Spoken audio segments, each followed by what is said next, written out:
I will be really honest and say the first time that I was selfish in my life, I was 15. I didn't honor it as the gift of what it was at the time. I was shamed by it because that's what the world tells us about the word selfishness. In the 1600s, the word selfish got into lexicon because there was a Pentecostal bishop that absolutely said women have to be available to their husbands 24/7, give them sex whenever they want, or else they were being selfish. Hey there, welcome to another episode of Carve Your Own Fucking Path, a podcast made to inspire you to create a life and business on your own terms. You'll hear candid interviews with people who have boldly decided to blaze their own trail, and the occasional solo show with me, your host. I'm Willa McDonough, on-camera coach, storyteller, and remote video producer. 5 years ago, I moved from my home base of San Francisco to the coast of Portugal, taking a big leap into the unknown. Some called it courageous. I called it carving my own fucking path. Today, I live in Lisbon and run a business that elevates your online presence, helping you show up confidently on camera to create videos that showcase your brand and personality so you can get more visibility and attract clients by being yourself. If you're just starting out in business or you've been doing it for a while, you're sure to pick up tidbits of actionable advice and hopefully feel inspired by stories from people who have chosen the unconventional and sometimes messy path. And if you've been waiting for a sign to start carving your own fucking path, this is it. I'm so happy you're here. Welcome to the show, Naketa Thigpen. I have so many questions for you. I'm just going to dive right in because I like to always ask what people are proud of. Yeah. And you have a lot of things to be proud of.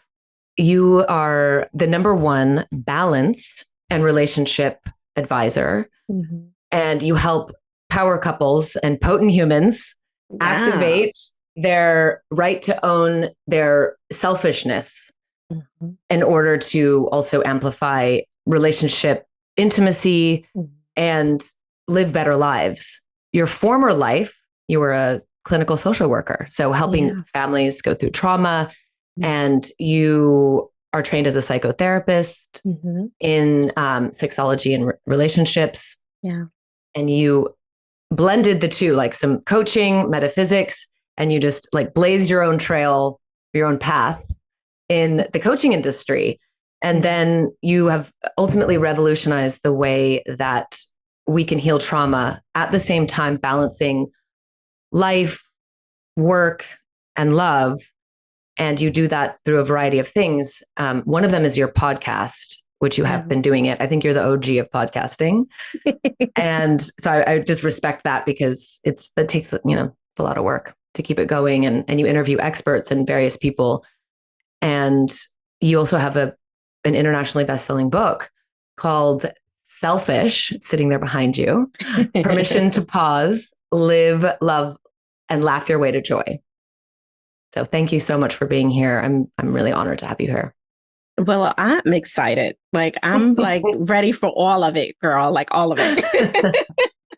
Thank you for hosting me. Thank you. So, so the what are you proud of?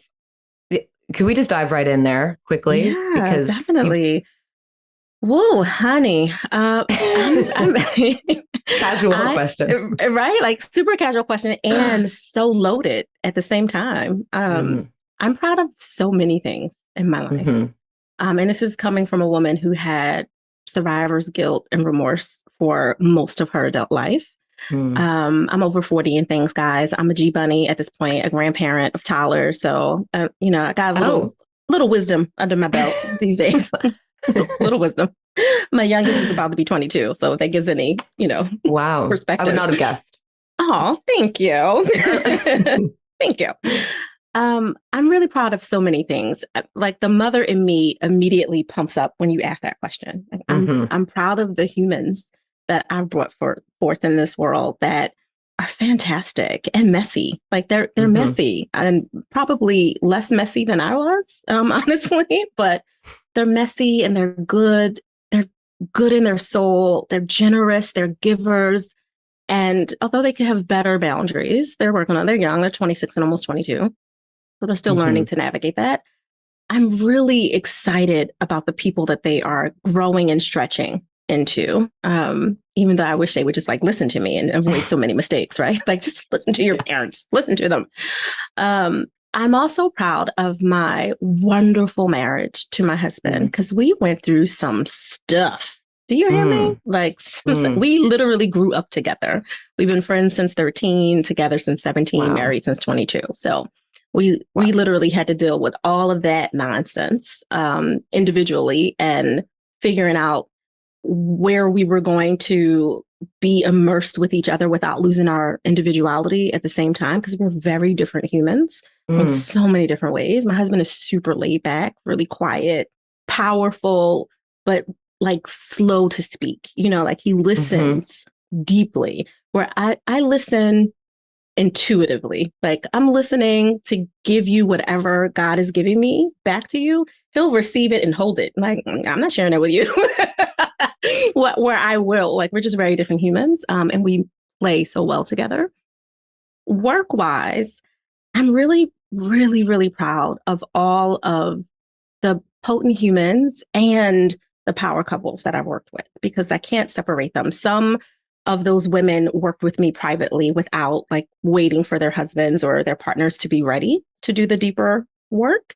And they've made such amazing strides, from creating multi-million-dollar empires after they released their trauma and the drama and all the stuff that was trapped underneath of really good work that they were bringing to the world, but it wasn't their best work, down to multiple orgasms that I can help power couples achieve in a deeper way. Not that they couldn't have great sex before they met Naketa, but knowing that I was able to add, and I'm still waiting for a couple of little like mini Naketa babies to be named after me. But, you know, usually the power couples are like over 35. So they're like, if you dare get me pregnant. Yeah.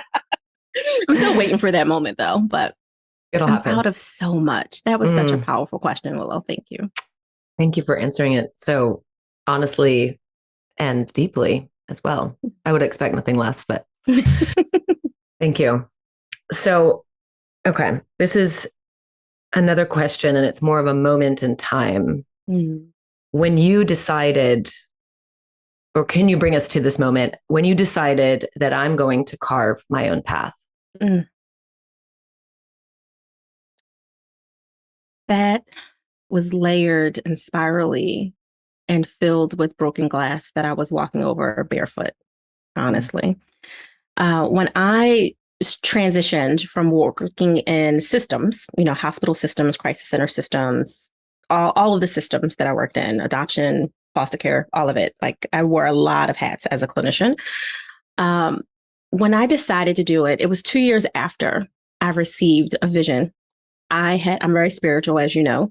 And I had asked like, all right, God, I got a lot of good gifts going on here, but I'm feeling very much like the jack of all trades. Like I'm really good at so many things. It's really hard for me. And this is the humility of me speaking for everyone's listening. Like, damn, she's arrogant. Like, no, just honest, just honest about my amazingness, just calling it out after so many years of hiding from it. And I literally was like, what am I supposed to do? Like, ultimately, what do you have for me? It was a great and powerful question to ask. And it was answered by a visual download, like a whole out-of-body experience that I had, where I saw the institute. I saw the layers of what I would create, but I didn't know how to begin. And I should have asked, how do you want me to do this? But instead I said what instead of how, which is also a powerful question in and of itself. And it took me 2 years of stretching myself, of not trusting myself, of figuring that I had to, which ultimately I was getting in my way and not out of my way, but trying to get out of my way. I did things like took on other jobs, like, oh, I need more administrative experience. I need more of this experience. I need more of that. And if anyone listening to this has ever known me personally, you know, I have never been without a minimum of 3 to 5 jobs simultaneously during degrees, during birthing of the babies, like all of it. That was just who I was before I became an entrepreneur. And a lot of that was the hiding, right? Like I was hiding in the busy. I was hiding in what was productive for other people, but was really just high stress for me because that was my addiction. My addiction wasn't drugs and alcohol and, you know, promiscuousness and all of the things that other people might say, oh, faux pas, right? Mine was validated by other people. I was patted on the back constantly, like, oh, okay, you better go. What's up? And I'm like, yes, honey. Meanwhile, I'm like, no sleep. I was on team no sleep, and that wasn't good for me because I need sleep. I thrive with good, healthy sleep hygiene, like all of it. I didn't know that at the time because, when you're used to chasing after something and you don't really know what to call it and what it is, you keep running. And even after you broke a few bones, you keep running, you keep going. But when you slow down, it all hits you. So slowing down for me was the beginning of what would become a long, spirally, broken glass filled path of me choosing to honor who I am and not have to hide behind all the things, all the degrees, all the certifications, all the licenses, la, la, la, la, la. Like, I'm proud of those things. Don't get me wrong. I put in a lot of blood, sweat, and tears. I will always be a licensed clinical social worker to the day I die because I sweated so much blood for that, even though I don't serve in that capacity anymore. But I will always maintain all of those licenses and things because I have to honor it was a part of my past and a part of what allowed me to be in this space of healing and receiving ultimately. But it took me a long time to get there. I remember having a conversation 2 years, a little shy of 2 years after the original download came in. And I talked to my husband. We lived in a little small 1,500 square foot house. And I was right upstairs. I could have threw a rock to the top of his head, right? Like, that's how close I was. But I was upstairs. I was in a doctorate degree program at the time. And I'm like doing, I don't know, some 50, 60, 70, 80 page paper, totally procrastinating. So as we do when we're procrastinating, we start thinking of other things. We pull up another document, start writing something else, right? Like I was in that space. And I just had an insight, which was wrong, but it was an insight that, maybe I'll blend the best of what we both have access to now. Like, I'm the go-to, I'm the person that everyone comes to when they need a job, when they need a resource, when they need anything. And my husband's his OCD is such a superpower. Like, he can, when he's waking me up at 3 o'clock in the morning, vacuuming the house, that's a little bit bothersome. But when he's, a magnet for the most small detail and can pull out something, it's so helpful, right? Like, when you need someone to triple check your triple check, he's the person. So I said, why don't we combine that and start the door of our universe, this empire we're creating, with a staffing agency that helps people get out of their way financially, because we know communication about finances is the number one reason that families start to break apart. And for me, it had always been about building stronger families one way or another. So I said, well, let's help them with their money. Let's shore them up in their self-esteem. Let's make sure they have jobs or side hustles, whatever it is that they need to give them the financial stability that they want. And we had a professional development arm where we would then train them with all the juicy, gooey stuff that I ultimately do now. But I wasn't really ready to do the PD stuff, the personal development, professional development. That was kind of a vanity arm that we would grow into, but our website had to say we did it all, right? Like, we had to, look like a big shop, not a mom and pop shop. It was absolutely, Willow, the best, worst process that we had ever been through, because we opened up this, 60, what did we have? 1,600 square foot brick and mortar location where we're paying like $9,000 a month for like all the things with no clients. We'll get to that in a minute. But like, we opened it up, we're going by the books. I had people review this 68-page business plan, by the way. Like, we were like fully in it because that was perfectionist Naketa that had to dot, cross, but wasn't living from my spirit. I was just doing what made sense on paper, and people validated. People who were smarter than me, who were bigger than me, who had done more than me said, yes, this is the way to go. But it was out of alignment with who I really was, because I was doing what was expected of me and not what I truly felt connected to. So when we decided, after we had lost a lot of money, well over $100,000 in the first 6 to 8 months of business, all of our savings, completely bootstrapped, no loans, by the way. We are the Black family that had a 750 plus credit score, and banks were like, no, sorry, can't serve you. Now, and I know it's like a big lawsuit thing now, but we were that couple. We were like, what else do we need to give you? But we didn't have any experience to say that we have been proven entrepreneurs before. So we bootstrapped. We took out all of our savings. We did all the thing. We lost all the money. Our marriage got hit hard because my husband was like, listen, what's not going to happen is we're not going to run through every single penny that we have.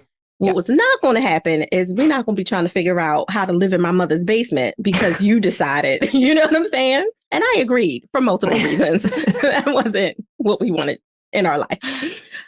So I had to face reality. I had to have what I call a come to Jesus moment with myself. Like, what are you doing? Why are you doing it? And what is going on? And I had to tap into a lot of external resources that were bigger and smarter than me, therapists that weren't me, coaches that weren't me, advisors that weren't me, because I had an awareness that my gift wasn't for me. My gift was for other people. It wasn't for me. I'm extremely brilliant. And that brilliance does not serve me. It serves other people. So I have to tap into other brilliant willows of the world to support me because I can't see some of the things that you could see about me because I'm so in it. And I was living under what I think is one of the most dangerous sentences in the world, which is, I already know. I was so walking, I already know. I'm supposed to breathe. I'm supposed to sleep. I'm supposed to eat. I'm supposed to drink. But I wasn't doing it. Right. I already knew how to take care of my body, but it would be 12, 16 hours. And I'm like, oh, I don't think I peed today. Like I already knew what I was supposed to do, but I wasn't doing it, which is why those markers kept showing up for me to get it done differently. Was this the first time that you felt out of control? Because it sounds like you were always managing this, getting, this was the first time you jumped out of the airplane. That's a fantastic, no one has ever pointed that out or asked me that question. And yes, as an adult, I mean, I was out of control a lot as a kid, but like totally, which is why I'm so blessed by my children who didn't do those things to me. But yeah, it was the first time, like all of the doing couldn't get me out of this. All because the doing I could do, like I'm a doer, right? Like I could do the doing. Doing was actually pushing me further into this huge cataclysmic hole that was about to like turn itself on to me because I was starting to feel the walls close in and suffocating me. And it just wasn't where I wanted to be. It wasn't who I chose to be when I grew up. I wanted to be different. I had been saying since I was younger that I would be different. I would do things different. I was raised in dysfunction. I knew that I was meant for so much more. But I also always knew from a very young age, the biggest person that I had to fear was myself. I knew I was the threat. I was the threat to me, not to other people. You know, I'm softy as long as nobody come against my kids, right? But, you know, or my man, you know, he can't too. But I knew that I would be the biggest challenge. I just didn't expect for me to show up as so much of a challenge because of the thing that I had held on to as security, which was my cerebralness, my smarts, my intellects, my brain. And it was the very thing that was dragging me deep. Okay. That is the biggest realization you could have. Yeah. Is that we are in our own way. You said you were out of alignment. How did that look? So physically, just not sleeping, not eating, not drinking water, that type of thing. What else? What else can that look like? Or did that look like for you? And also to help other people realize, well, maybe I'm out of alignment. It's a word that I don't feel is used enough, but it's an important one. I agree completely. Out of alignment for me personally, and of course I can also speak to how it looks for other people from a professional perspective. But for me personally, I was literally falling off the rails. So I had activated a gene that I didn't know I have. I have a rare autoimmune. I didn't know that I had a genetic predisposition for this until it was turned on, right? And one of the things that can turn on those genes, those sleeping, quiet genes that we have is high stress. And high stress was my normal for so many years. So I truly believe that gene didn't turn on until I started to slow down. When I became an entrepreneur, I shifted everything about my schedule, everything about the way that I lived, breathed, and did all the things. It went from 3, 4, 5 jobs, multiple degrees, all that simultaneously with the kids to I'm going to be all in, fully focused on this one thing. Well, my body went into shock. Like, what's happening now? No more 20-hour days? Like, what's happening? And I would love to say that it was I shifted to 4 hours a day. No, when you become an entrepreneur, especially out of the gate, you're dealing with imposter syndrome. You're dealing with all the things. So I was still easily doing a 10 to 12-hour day on a light day, but it was a different type of energy that I was pouring into it. Running around all crazy for all the networkings, all the teas, all the coffee meetings, all the pitches. It was just a very different type of work than sitting on the floor and holding a mom as she holds the baby that died as she pushed him or her out of their womb and being with her. That was a huge part of the work that I did. Okay. Is being with people in that grief physically as well as emotionally and, therapeutically and all the things. It was just very different. I also realized that I wasn't walking as much because, walking in a hospital as big as Children's Hospital of Philadelphia constantly for 12, 16 hours, running, ripping, traumas coming in, you flying across the hospital, you keep that waist trim. It's, it has some benefits to it. When you're an entrepreneur and you're in the car, especially pre-COVID times, we're talking 2011, you're riding, you're going to the coffee shop, you're ordering the scones and the cupcake that you don't even want because you got to order something to be a patron in all these places. So you're taking sips here, bites here, you're doing all of it. That was starting to stack up. So my nutrition was different. My movement was different. My sleep was incredibly different because now the things that wake me up in the middle of the night weren't the vicarious trauma for my families. It was, what if I disappoint? What if I can't, earn this amount of that? Because I was 100% time invested into my company. There was no other income besides what my husband's income was, which was always very different than what my income was because of all the multiple jobs that he would look at me with 3 eyes like, why are you doing this? Because we didn't know, because we grew up together. We didn't know that I was running, right? Like we didn't understand because this is always who he's known. So this was just who Key is. And this different woman was strange and weird and, sexy and provocative in a different way.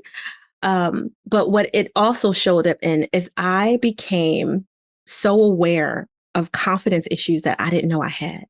If you grew up with me, you would not say she has confidence issues. That would not, I'm silly and, all the things. I've always been that way. But when it's time to get serious, like I can get really serious. It's like a switch hits in that way.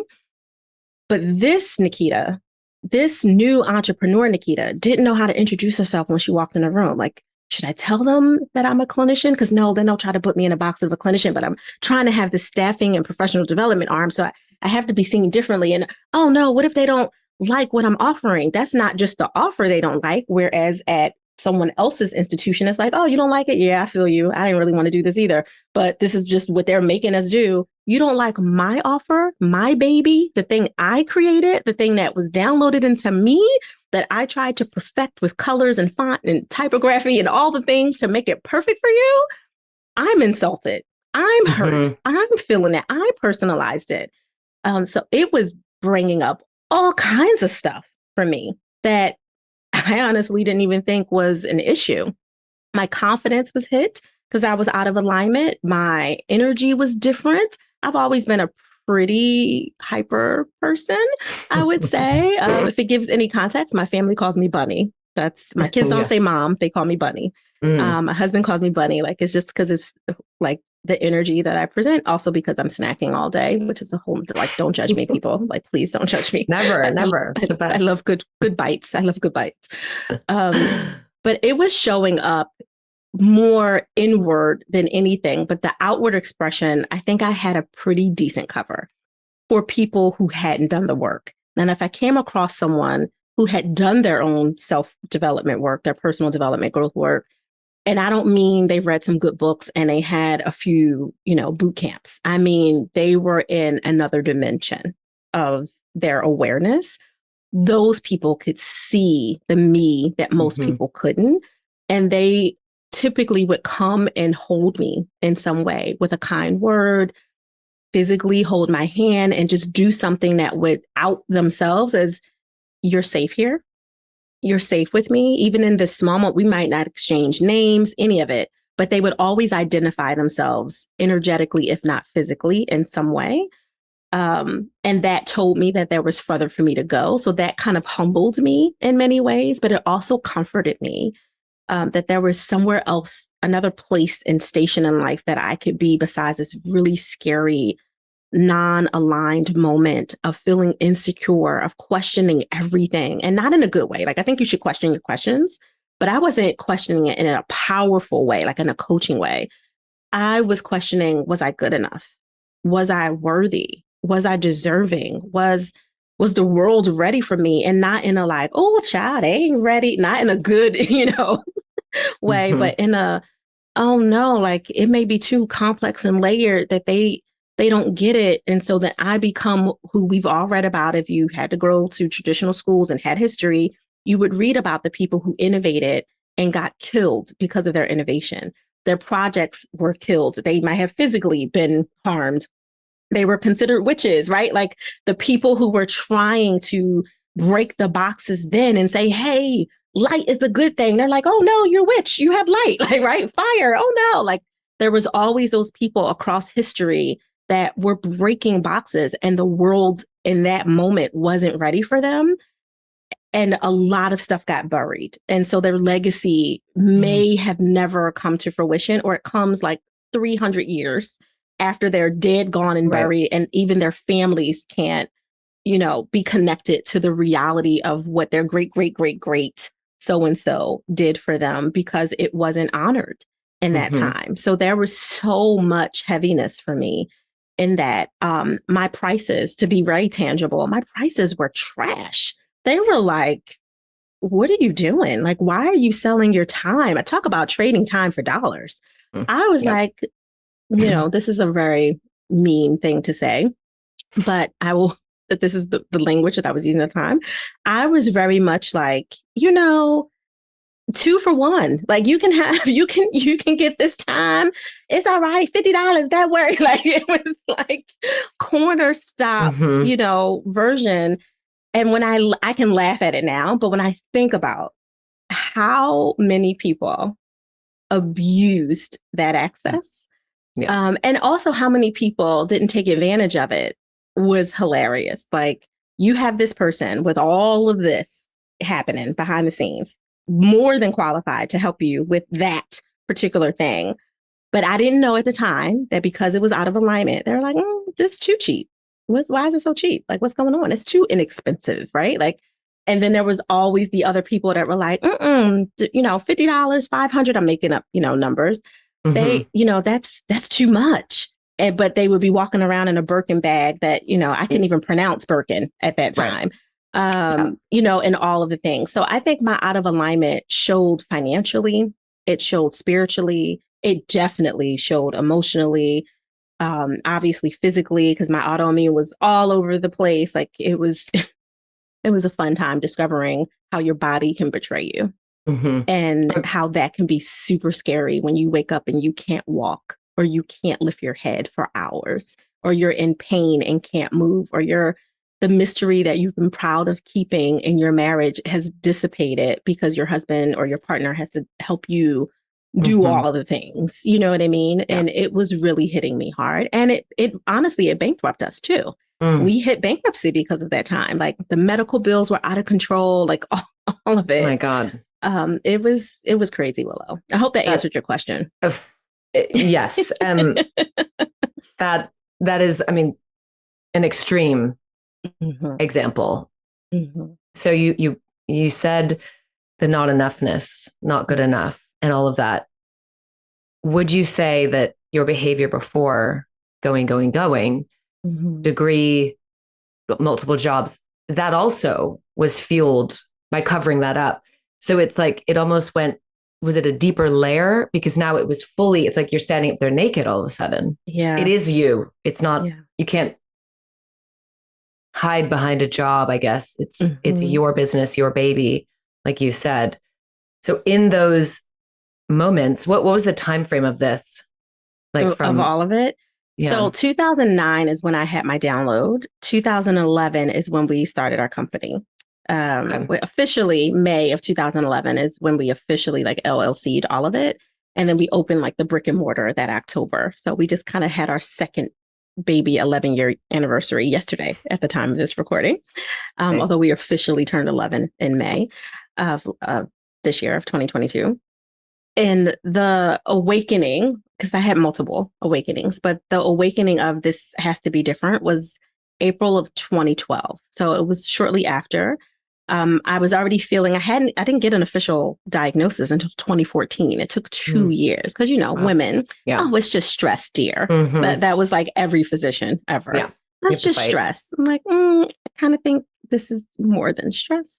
And then God leads you to the right person and the right rheumatologist. It did the right test and was like, oh, okay, that's why we haven't seen this one in a long time. Okay, that's what this is. So it was a few years to answer your question of revealing like what was happening in my body. And at the same time, there was a revealing of what was happening in our business of needing to make these changes. So when we stopped the staffing agency, it was April. We had to go through months of legalistic stuff to get out of the lease. It was a 3-year lease, like all of the things to like pivot from that. So that took a while logistically to get out of, but we had already started like, okay, it is growth and development. It's holistic growth and development. And then it took me a few more years to niche into where we are now. Like, yes, I can do all of the growth and development. Like I'm trained, I'm certified, I'm qualified, all of it, but I don't want to do all of it. And so Naketa got to, show up for herself and say, yeah, I could totally help you with, all of these business development challenges and KPIs and metrics, because God knows I've learned a lot and I can save you a whole lot of mistakes and a whole lot of money, but I don't want to. So when we integrate that into, yes, business is a part of the conversation because you're a whole person. And I don't want you to have to separate, I can't talk to Naketa or her team about business stuff. Absolutely, you can. But I'm going to encourage you to have a business strategist, a business coach or advisor, a financial advisor. Like I can answer a lot of the top level questions. And I don't mind doing that for any of my clients holistically. But when we need to go deeper, I want you to see the power in counsel. It's important for you to have a brain trust of those smartest people in those lanes to help you. Like I feel like I'm the best person in the balance and relationship lane. I could do more. I don't wanna. And if I don't wanna, then I'm not giving you the best parts of me either. So for me, it took a long time to get to what is bliss for you to have the conversation in. And for me, if I were to, 50,000 foot it's all things personal development is, high level. But as we come all the way down, it's all the work, life, and love stuff. It's all the gooey, juicy stuff from the bedroom to the boardroom. Like there's intimacy issues that are happening with your team and your peers and your colleagues. I want to talk about that because it's still intimacy stuff. It's the gooey stuff that most people don't want to talk about. But I know that it was important for me to tap in and transcend into becoming that person that you could walk into a room and without me saying anything, you knew that I was the safe person because you can do all the gooey things with me. And that's what I wanted the most. I love that. And I love all the gooey stuff too. Right? Yes.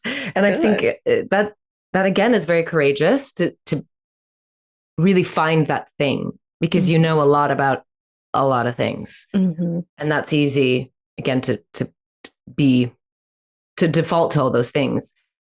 The selfishness, the title of your book, when did you become selfish? Ooh, honey, how much time we got? So much time as you want. Right. Thank you. So I will be really honest and say the first time that I was selfish in my life, I was 15. I didn't honor it as the gift of what it was at the time. I was shamed by it because that's what the world tells us about the word selfishness. And, the professor hat kicks in and I'm like, well, actually in the 1600s, the word selfish got into lexicon because there was a Pentecostal bishop that absolutely said women have to be available to their husbands 24/7, give them sex whenever they want, or else they were being selfish. That's actually how that word got into our lexicon. And we shame each other with it. It's a negative word for sure. Right. Like super, super negative and holds so much weight for even the most brilliant people. I've had them say, well, maybe you could try a different word. I'm like, it was a download for me. And I'm so okay if you don't want to receive it. It took me a long time too. It's okay. But it downloaded into me in 2011, which I think is always the power of the universe. Like, I believe in polarity. When a problem arises, so does the solution. And in October, literally when we were doors open, welcoming community, head into all of this staffing agency stuff, I had a download that the name of my first full book, because I didn't work books and business books and things before, would be called Selfish. And I had a visceral body reaction to it. Like, what? I'm the least selfish person I know, right? Like all the things. And as things would map out, I got clarity in, okay, this is when you were selfish. This is why selfish was good. So I redefined being intentionally selfish as a personal, intimate gift for yourself where you can create your joy. Like, it's the gift to you to create joy when you are intentional about it, which I'm very clear about, because I don't want you to be in your ego or push people away or put yourself in a bubble and isolate yourself. We are meant to be social beings. We are meant to share our gifts and receive others. Like, this is what we are meant for. But we are also meant to break boxes and to not placate our lives because we're trying to live to someone else's expired expectation of us, even our own expired expectation of ourselves. That took a while to get out of cerebral Naketa and receive the power of that message. But the first time I was selfish, I was 15 when I did the reflective work and seeing like, where did that show up for me? When I decided to leave my mother's home. My mother had abandoned me when I was 9 and kind of came back in my life when she was 12, when she was pregnant with my youngest brother. I'm the oldest of 5. Wow. And she needed me. She needed a babysitter. Was ultimately what she needed. She needed a babysitter. I didn't know that because I'm 12 and I'm just like, yay, my mom, like, yes, let me, leave my grandmother's house, which was also unsafe and unhealthy, and let me go there. And I didn't realize how much damage had been done to her. She had been on drugs for a really long time, which was part of the whole abandoning thing. And she was doing everything that you're not supposed to do to protect your children. She was stealing my TransPass money and my token back in the day when you did tokens, my token money. And we're in South Philly. My school was in Chestnut Hill, which is at least a half an hour drive. I would have to walk to school because she was stealing my money and selling it for things and taking my clothes and, doing all kinds of things that I could deal with.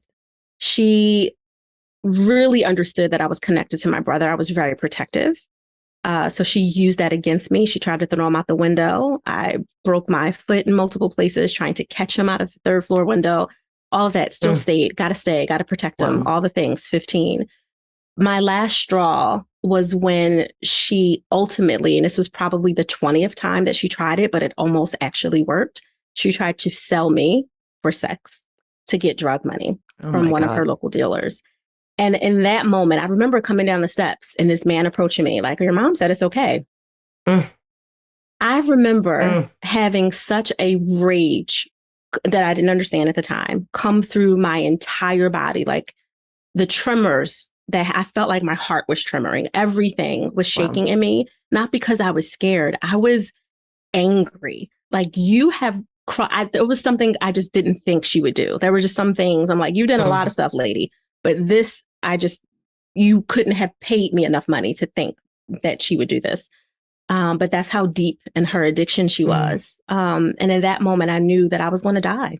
I said, because one of us ain't leaving this house.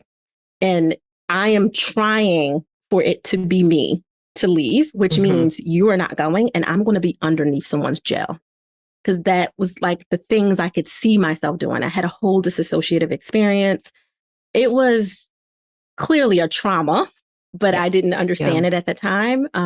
So I made a decision after calling my grandmother who lived in my area and saying, like, can we come? Can, we just come, and stay? I figured it was safer than what it had been before because her husband who helped raise me was also an abuser. He was a pedophile, an alcoholic, all kinds of things, but he had died a few years prior. So I'm like, this is my best bet. Like, let me go back.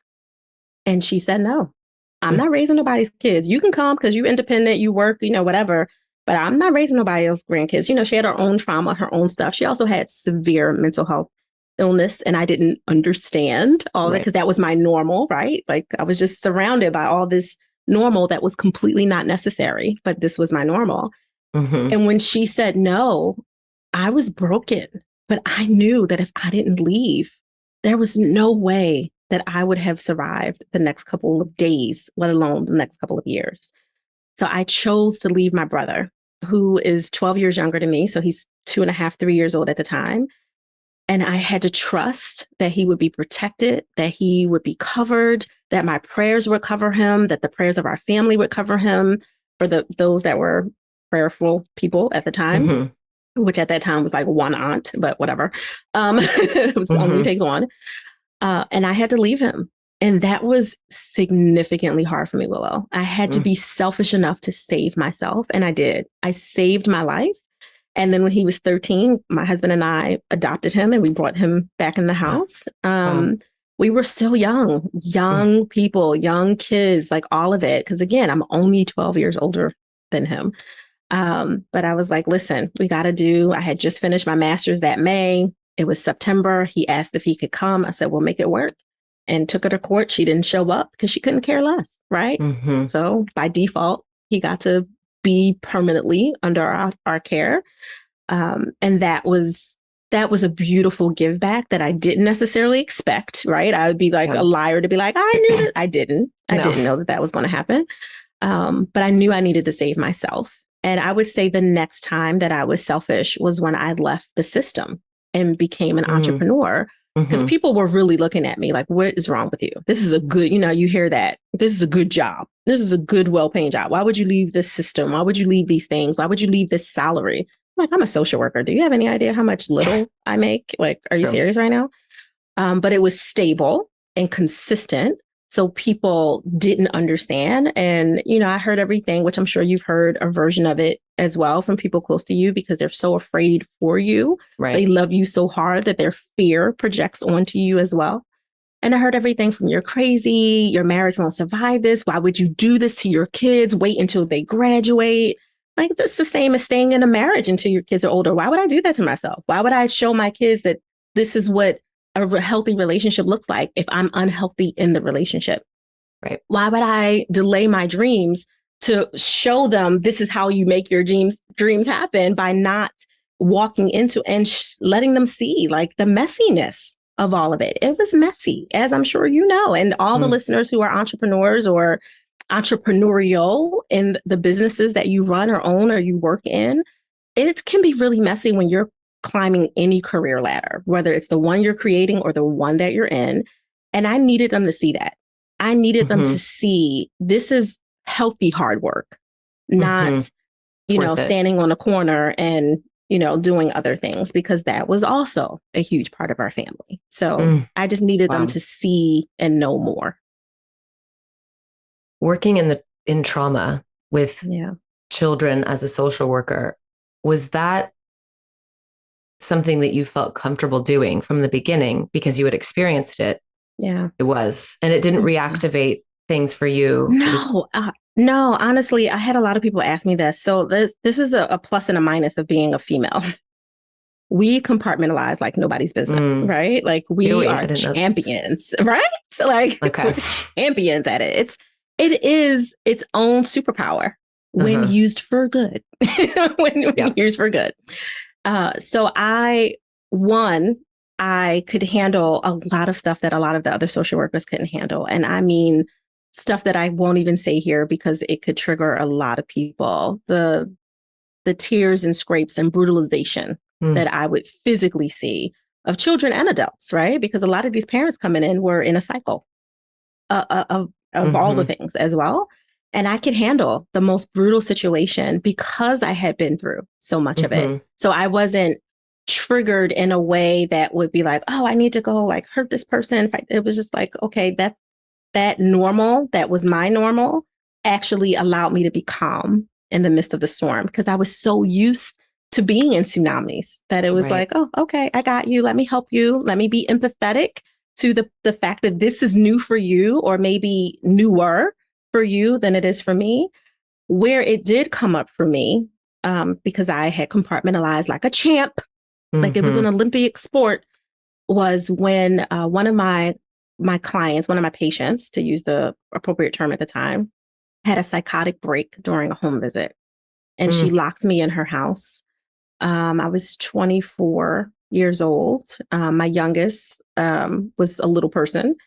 And I remember my second dissociative body experience, which for those of you who are listening, when you disassociate, and I know people kind of throw these terms around because it's cool, but I had a clinical dissociative experience. I literally was outside of my body looking at me, looking down in the actual real environment. I wasn't dreaming or daydreaming. The first time it happened was when I was 15, right? When I was like, I gotta go. I gotta get out of here. And a little context there. My mother also was a madam. So there was like lots of stuff in there, lots of suppression of things that I saw and heard, and had my humor of playing it off in ways that were safe for me and all of it. And now here I am again, you know, with the calculation 9 years later. And this woman is threatening my well-being in a very different way, but energetically, it felt like the same. It felt like very much the same, because she was literally she had a knife, like all of it. She was like threatening me on every level. And I kept thinking like, I could go to jail again. Like here I am with this duality of possibility. There's this timeline where Naketa thrives, right? And has a wonderful marriage and family and kids and one day grandbabies and all the things. And there's this other timeline where she is like running the C block in the jail because she's a lifer, like legit. And I could see those timelines, Willow, like I see you right now in this beautiful kimono that you're wearing. Like I could see it right there. And I had to make a decision because, you know, their police weren't there yet. And it was like a whole thing. I was able, because, you know, I'm a case manager at the time. So I knew to like have my backup phone, because she had gotten my other phone out my hand and threw it across the wall. So I was able to call down. They could hear the whole conversation and call the police and bang down the wall and, you know, bang down the door and all of it.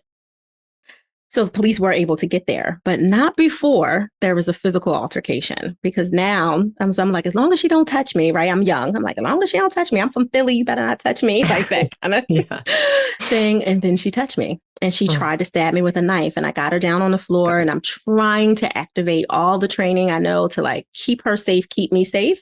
But I'm also having this simultaneous dissociative state where I'm like seeing myself do things that I haven't actually done to her yet, but I'm seeing myself do them because that's the second timeline.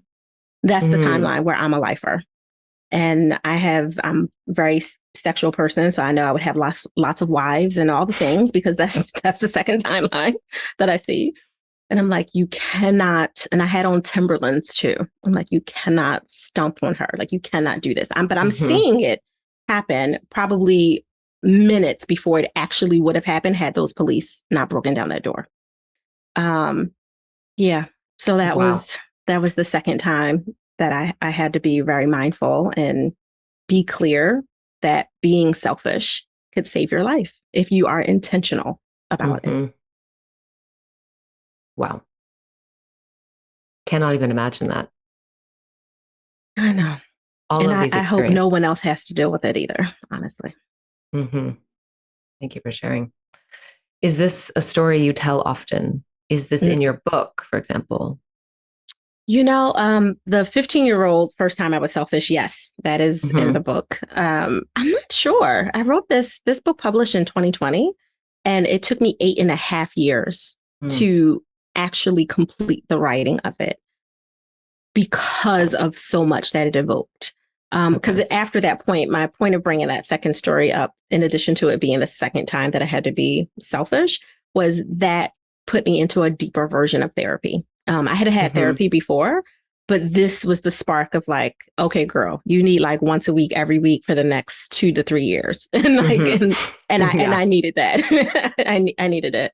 And I also needed a therapist who wasn't charmed by me, because I am an inviting soul, and I know it. And a lot of other therapists, coaches, advisors, all the things, counselors, spiritual counselors that I had before ultimately became friends, which is not a bad thing, but it was hard for them to keep separation and have that dissonance that they needed to actually help me, because it would flip and I would become the helper all the time. And I can't think of one person prior to that time that it didn't happen. So I was like Three Little Bears with trying to, that story that we grew up like watching, like which porridge tastes better, Three Little Bears. I was like that with attracting, I should say, a new therapist after that moment. Cause I knew it was like this, you don't just need to check a box here, Naketa. You need someone who's going to see through your bullshit, get into it with you and say, listen, this is where all of those great things that you do, all the ways that you give and you love and you invest and blah, blah, blah, none of that matters because you're not being honest with where your broken parts are.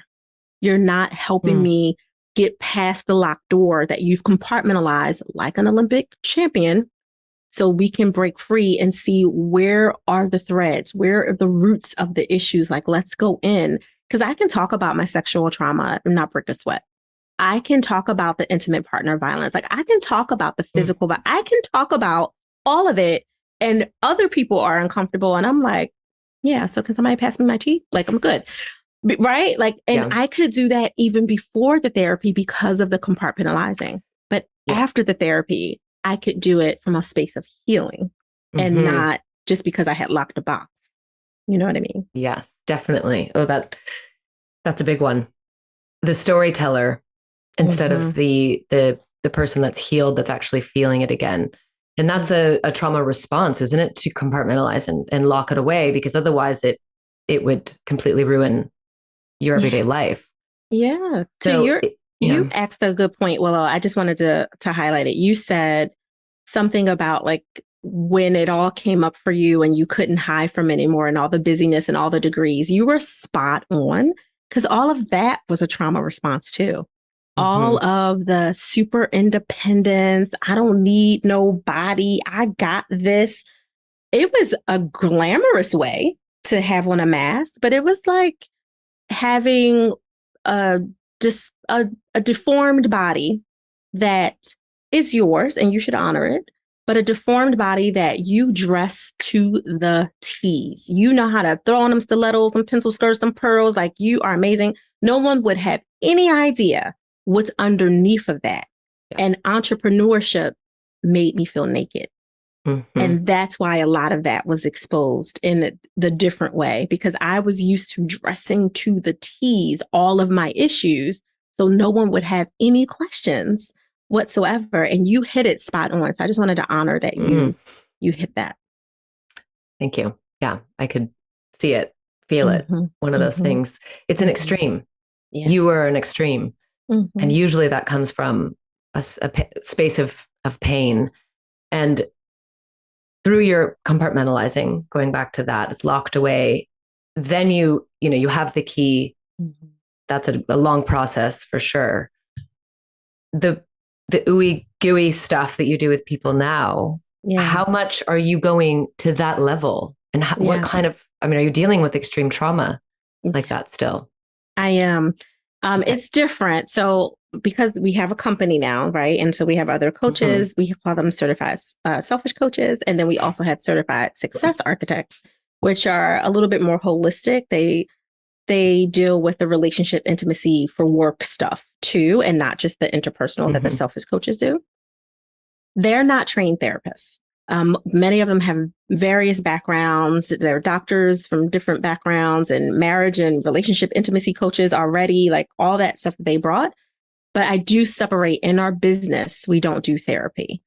Now, working with me in a private advisory, I get to go deeper, which is why I also only accept about 3 to 5 private advisory clients a year, because I want to make sure that when I'm playing, I'm still doing what feels good for me. And this person was called to me. I called them in to do this work with them. I'm attracting this person that needs all of Naketa versus they just might need, pieces, beautiful pieces of the work, which then they usually are assigned to a selfish coach or an architect in one of our incubators or our different programs. So yes, when you work with me in private advisory, we do all the things to get to every single nook and cranny that we need to. And you just have to be willing and ready. We don't do it from day one. We make sure that you can handle it. And the main thing that I start with people is help them get a little curious and adventurous and playful. Because if I can bring you up, then I know you have capacity for us to go deep. If I can't bring you up, then it's hard because you have limited internal resources, if that makes sense. So I just have to make sure you got plenty of capacity for deeper work. That's fascinating. Okay. I'm processing that. Because I also have heard that you can only go as deep with someone else as you have with yourself. Do you believe that to be true? I do. And because I live in the space of because I've had this question come up a lot in my younger professional years, because I've always looked a lot younger than I am. There was always the question of like, well, if you're not a mom of a teenager, how do you help someone, right? Or if you're not a mom, right? Like actually, right? Like exactly. But I don't necessarily think that that's always the case, right? Like I think there are some potent humans that are just meant to walk in the gift that way, even if they haven't birthed a child out of their own woo-ha. For all of you who have sensitive ears. And I do think that they can be great at being a doula or a midwife or a caregiver in certain ways. However, there is something very powerful about working through with someone else what you've already been through, because there's a deeper level of empathy that you can have that most people wouldn't. And for some situations, it is exactly what people needed. They needed more of that level of resonating empathy, even more than they needed your skill. And sometimes that's the disconnect. And I'll be honest, Willow, that was one of the reasons that I delayed creating the certification program to certify other people, is I wanted to make sure that I wasn't attracting people who were cerebral and could, take the test, finish the program, be like, yeah, check the box, but hadn't done the work and then hurt people because yes, they're qualified, but they're not really ready to engage and explore with people at the next level. And a lot of us, I'm sure you can think of people too, they got a lot of fancy degrees and all the things. And you're like, I'm still trying to figure out how you know how to walk straight, because whatever is going on, right? Like, how did you do that? Yes. Because some people are just really good test takers. They're just really good at working a system, but not embodying it. And I wanted to make sure, which is why I created the Intentionally Selfish Suite Incubator, to be like a dual program. I call it the Grey's Anatomy for personal development without the soap opera drama. Like without that part. Because I want you to do the work and be qualified to serve other people, and not just know the things, but not embody it, because then you stop listening to people's deeper level pain. Definitely. You talk about divorcing yourself. I've never heard this. Can you speak about that and what that means and how it can help create a much better life in all ways? Absolutely. So I'll say, for a tangible takeaway for anyone listening to this, that's like, yeah, that's what I need. I need to divorce me, that old me that's holding me to these previous dreams, expectations, check boxes that I said I would do, all of the things that are just, not only are they not serving, but they're stifling and suffocating the you who's trying to expand and become a greater version than you could have ever imagined for yourself. One of the things that I did, and I know journaling is like, journaling, but it's so like neuroscience wise, it's so therapeutic and it's so helpful with rewiring some parts of our brain. I had to write a letter to myself. It was a breakup letter. I had to break up with myself, like not to be mean to me. I had to be clear to be kind enough the way I would do it if I was like breaking up with a lover that I thought was, we've all had them, if we're honest. Those people who are like, they're really good people. They're just not my people, right? Like, he's a good dude. He's kind. He's honest. He works hard. He does all of it. We just don't have the spark. It's just something that's not connecting, but he's a good person. There's, I can't find anything to be angry about that justifies this breakup. So I just have to be honest that we're just not a match. And I had to be honest with myself in a kind way, in a letter that was like, listen, the Naketa that needs to fight, because physically growing up, I was fighting all the time. Like I was the little skinny, light-skinned, big hair girl that was constantly jumping in something. Constantly jumping in something because I wanted to protect. I wanted to protect everybody, like all the things, which was really me trying to protect little me, right? Like all of it, reflective. And I realized that that little girl didn't have to shepherd this place that I was going into next. She needed to get out of the driver's seat of my adult decisions because I was constantly almost looking for a fight. And I don't mean it in a physical way that it was when I was younger, or even a verbal way. I'm not an antagonistic person. I'm not someone that makes other people feel bad. My gift is edification. My power is literally lifting people up. Like that is my power, my superpower, or my main superpower, I should say. But I was constantly looking for ways to improve things. Like that perfectionistic part of me was the fight. Like, oh, this isn't good enough. Don't do that yet. I have to fix it. Do more. And then people weren't being served because I wasn't available. I wasn't accessible. I wasn't any of the things in the way that I should have been. And that was my kind of inverted version of fighting. And it wasn't supporting. It wasn't supporting who I was trying to expand into and become. So I had to break up with myself in a letter. And then after I broke up with myself, I feel like it was a couple of weeks, maybe it was a month, to just sit in it, to just sit in the breakup, grieve the loss of the Naketa that I could always depend on, the Naketa that would absolutely not back down from any human, no matter how big, tall, fat, thick, skinny, whatever, that was always ready. You got that girl that's like always ready for it. I was always ready for it. And I needed to not be her because she was really getting in the way, but I needed to grieve her. And that was the loss of something that I believed in, that I could depend on, that I could count on every finger, toe, and crevice in between, and know that I had to go into the unknown. That was hard. So I cried a lot, like prostrate on the floor, snotty, not cute, mascara running cry. I sheltered myself from a lot of other people's energy because I needed to not be pulled on. I needed no one to need me in that moment. It was hard because I'm still a parent, right? So I still had to be available for my kids. But what came up for me when I divorced myself, before I then wrote the new engagement letter to myself, like, because now I want to get engaged to this new version of me and be courted by this new version of me. It was all triggered because in 2015, my son, who's my oldest, graduated from high school. And the original graduation date got changed last minute because of like a roofing issue or something happened with the original place. So they had to pick a new location, which ended up being my alma mater, Drexel University, which would have been such a full circle moment because I was the young mom who was walking around that campus with that baby strapped to my back, breastfeeding in the back of lecture hall. Like, what? Say something. I dare you. Like that was me. So it would have been so full circle.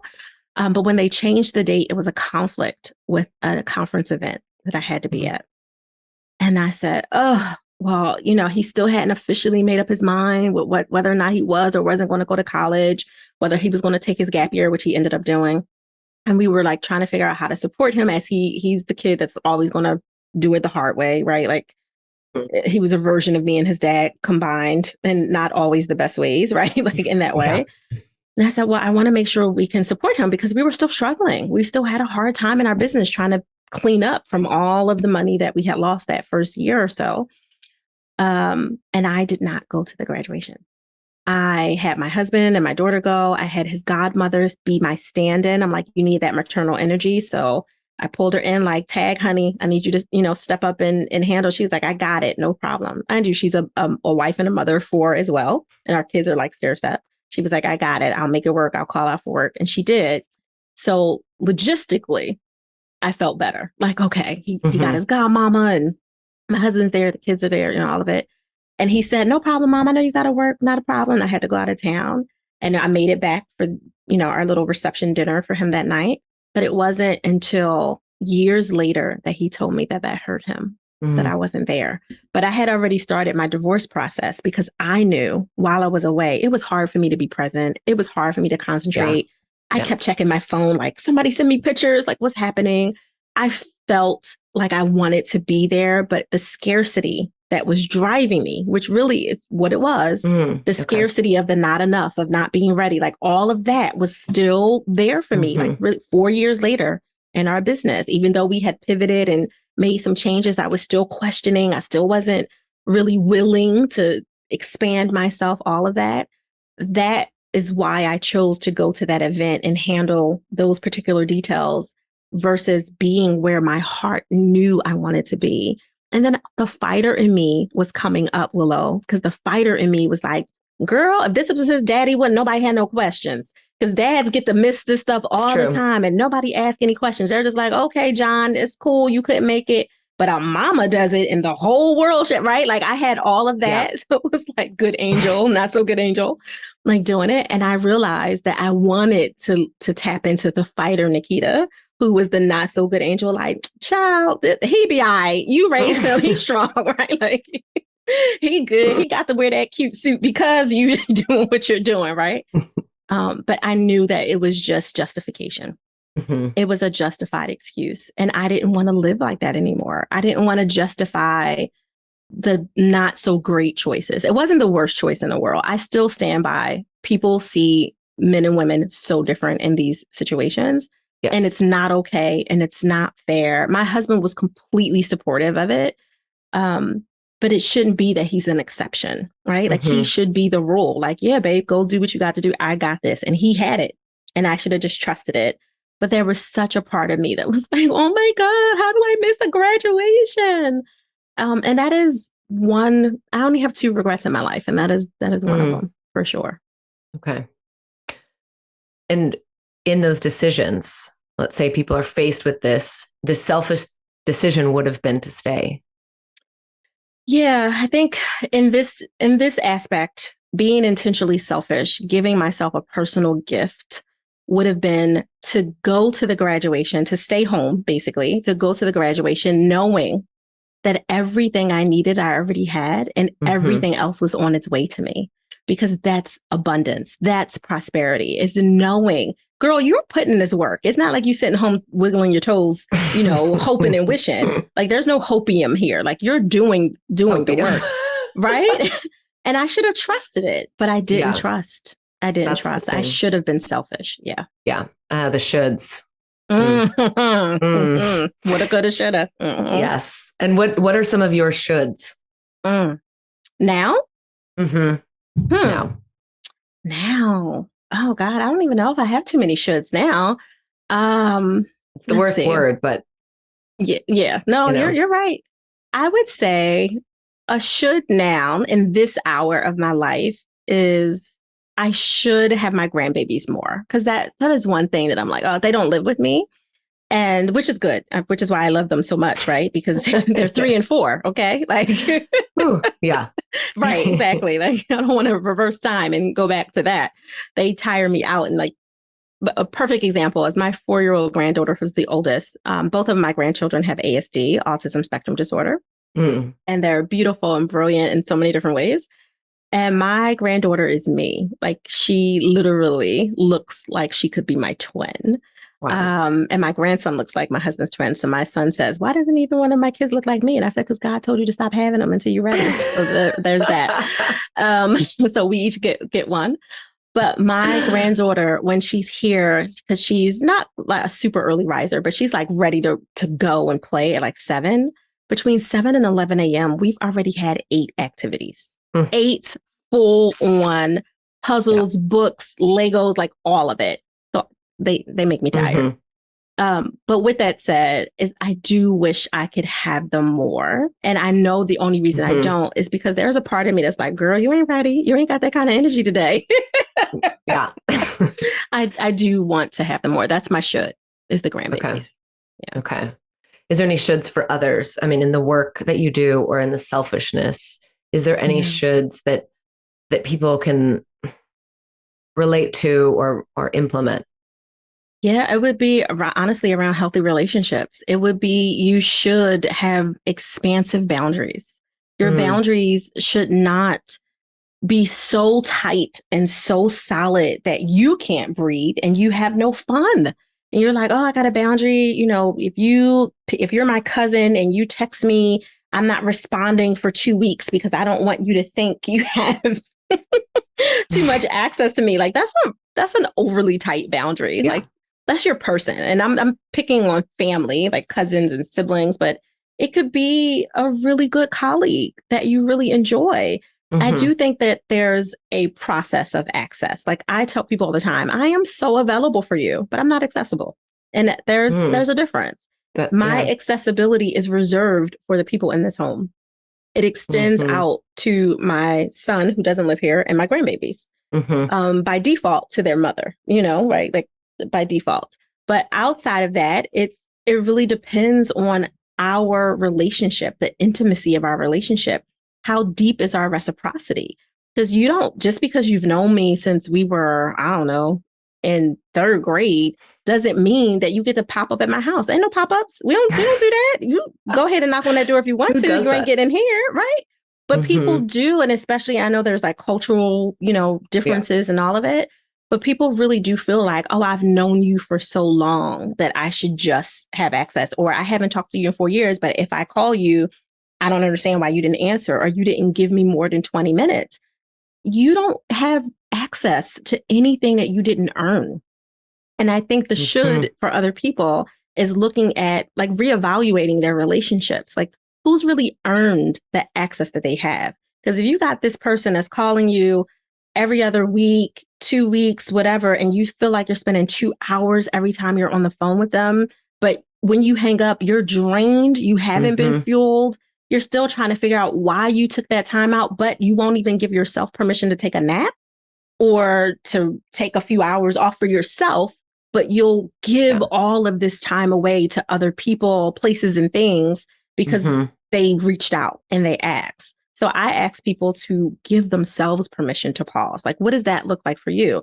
Jump on a trampoline, sit back, wiggle your toes, watch a half hour of crap TV just because it's not making you think about real life for a moment, like whatever it is that makes you not just to decompress all the time, but sometimes specifically to fill you up. Like what makes you smile? Is that a middle of the day orgasm? Is that going and tapping on your human and saying, listen, this is what I want right now. I don't want to give you anything. I want to receive. Like whatever it is for you, like do that and know that because you care about this other person that's engaged in it, you will also return the favor in your own way, but in a way that fuels them and isn't about you, because that's what a good relationship is. Okay. So the last point that hit me, making you're about to go play. We're about to hang up and you're about to go play. Not that point, but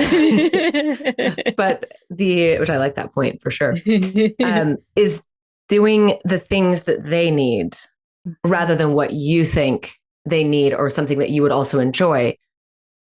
So reciprocating, but tailoring it specifically to them. Yes. When I please someone else, obviously sexually, it's only my man, right? Like we've been 30 years rocking out, so nobody gets this but him. But even for him, like it's not like I might want to, sit next to him and cuddle or kiss on his neck or whatever, but he might prefer something else. So I'm going to think about how can I please him in this moment? Because he definitely pleases me and it's all about me when he does it. And even in the non-sexual romantic relationships, there's, with your siblings, like I know my siblings love to eat and go out and, they love aesthetic intimacy is what it's called. The beautification of things around them, they really enjoy. And I do too, but it's not my first way of intimacy. But when I take them out, when we go for brunches or whatever, I make sure I pick the spot that don't have no prices on the menu because this is the kind of place that they like. And we're really going to enjoy this because it's about them in that moment.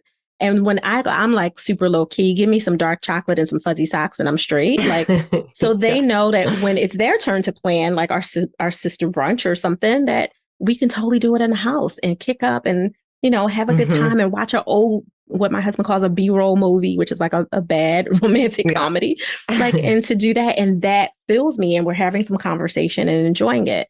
But they're only like so interested in it. They know this really sparks me. So it's really taking turns with what you know is for the other person. You shouldn't do anything that you don't consent to. Right. You obviously shouldn't do anything that hurts you or harms you or other people. And when that is a permanent should, like, do not do that. Always consenting, and always at least curious. Just be curious. You don't have to love it, but be curious about why that person is interested in, I don't know, they love silky kimono fabric against their skin. And maybe that's what you gift them, where you're really a jeans and t-shirt person. Well, you're gifting them. You're not trying to turn them on to your t-shirts and jeans if that's not what they rock with. They want silky fabric. So it's really thinking about what would they want the most. And if you're not sure, you ask. Ask. Yeah. Curiosity. That's everything. Yeah. Well, that's definitely a missing piece. There's a lot of assumptions going on. So, okay. So one last question. Again, I have so many more, but I want to respect your time. In relationships with a forever partner, what are the top ways to increase intimacy, boost intimacy? Are we talking sexual intimacy? Yeah, let's go there. No, right? Yeah. This is my favorite subject. Right? Like, listen, mine too. I will say that the thing that boosts sexual intimacy for most humans, even the men, because women are ultra stimulated with emotional intimacy, but men are too, just they need a different dosage. Like, we need a 10x concentration of emotional intimacy. We need to know that we're on the same wavelength with you. We need to feel desired in your eyes well before you touch us, right? Like, that's typically, I mean, we have our quickie moments too. I'm not pulling away from that. Yeah. But for the most part, like, we really need to know that there's a deeper level of concentration of being wanted. Where men, you can like rub their arm 10 minutes before they're good. Like, I have to typically, you don't have to do too much there.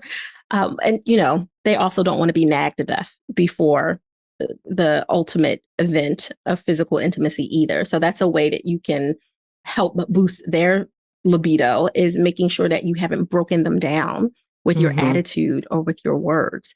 Because if you're fussing at every single thing that a man, specifically talking about heterosexual relationships, which of course we could change this, but for heterosexual relationships, the men typically don't want to be, you didn't do this, you didn't do that, why didn't you do this? And then it's like, come on, babe, let's go for it. You've just broken down their spirit.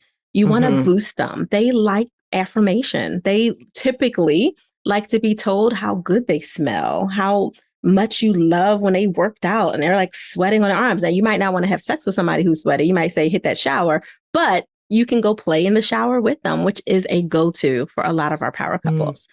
When you've been in a relationship a long time, you stop looking at each other naked. Yeah. It's like, it just becomes a thing you don't do. When you were catching that golden, nugget, you were lingerie and making sure everything was tight and right and the good panties was on and all of it. Now that you got him, you're like, he all right. He can see the period panties. That's cool. Like, but which is true. Like, you should be able to be your full self, but they still want to be enticed and knowing that you're willing to love on your body, feel sexy in your skin. And if I'm picking on lingerie, but it could be t-shirt and boy shorts, like whatever makes you feel sexy.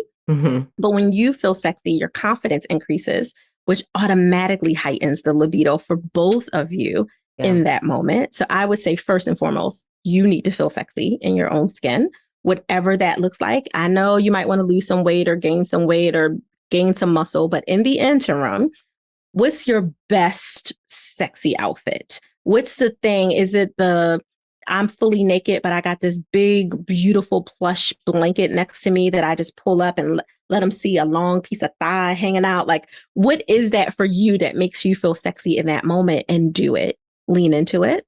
I would say the second thing is really making sure that you have those moments all throughout your week where you are teasing each other. The buildup of anticipation, honey, before we even get to edging and all the other physical versions of that.